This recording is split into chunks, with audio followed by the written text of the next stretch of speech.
آج ہم جو صورتحال ہے، معاشی صورتحال ہے اور ملک جو مختلف جو مشکلات کا سامنا کر پا رہا ہے، اس حوالے سے ہمارے ساتھ موجود ہیں سعد رضوی صاحب، ٹی ایل پی کے سربراہ ہیں. ان سے جانتے ہیں کہ اس کا حل کیا ہے. کیا سب جو پارٹی ہیں وہ اپنے اپنے مفاد کے لیے سوچ رہی ہیں؟ آپ بھی ایک جو ہے ہماری جو عوام ہے اس کے لیے کچھ سوچیں گے؟ جی بسم اللہ الرحمن الرحیم. ہم نے تو پیٹرول کے خلاف جو الٹیمیٹم دیا ہوا ہے وہ آپ کے سامنے ہوگا، اور اس کے بعد قوم کی ریلیف کے لیے انشاءاللہ تحریک لبیک نے پہلے بھی سوچا ہے اور انشاءاللہ آئندہ بھی کام کرے گی.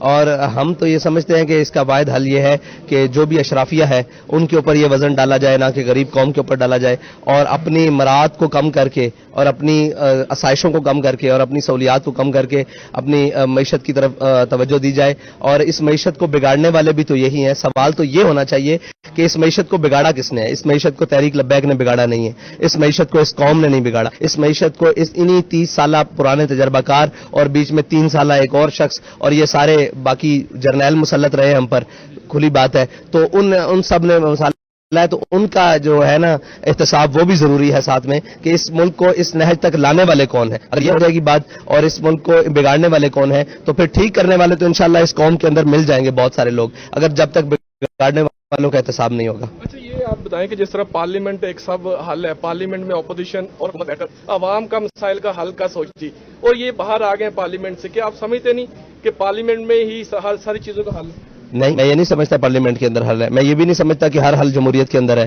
میں یہ سمجھتا ہوں کہ قوم کو ریلیف ملنا چاہیے، اس کا حل جو بھی ہو، اس کا حل جنگ ہو یا امن ہو، کچھ بھی ہو، اس کے لیے ہمیں جانا چاہیے. ضروری نہیں کہ ہر وقت یہی جمہوریت کا رونا چاہیے اور یہ ہونا چاہیے. بھائی جمہوریت نے 75 سال میں اس قوم کو کیا دیا ہے؟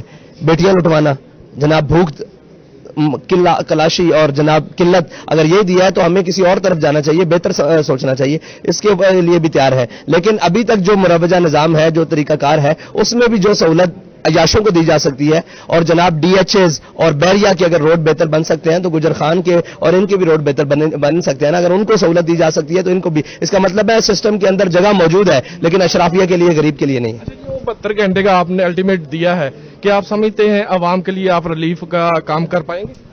الٹیمیٹم دیے اس لیے، ریلیف کے لیے دیے. کیونکہ ادارے جو ہیں ہمارے یہ نہیں پائیں گے، یہ کر پائیں گے، یہ تو میرے اللہ کو جانتا ہے، لیکن ہم نے اخلاص کے ساتھ قوم کے لیے آواز بلند کی ہے. آپ سمجھتے نہیں ہے کہ اپوزیشن اور حکومت اپنے اپنے مسائل حل کرنے میں، اور حکومت کو اسی طرح جس طرح وہ پنجاب میں اور کے پی کے میں موجود تھی تو وہ اپنے مسائل کے بل حل کرنے کے لیے بیٹھی ہوئی تھی، عوام کے لیے کوئی بھی نہیں سوچ رہا؟ تو مرکز میں بھی تو وہی لوگ بیٹھے ہوئے ہیں جو اپنے کیسز ختم کروا رہے ہیں. وہ کون سا قوم کے لیے بیٹھے ہوئے ہیں؟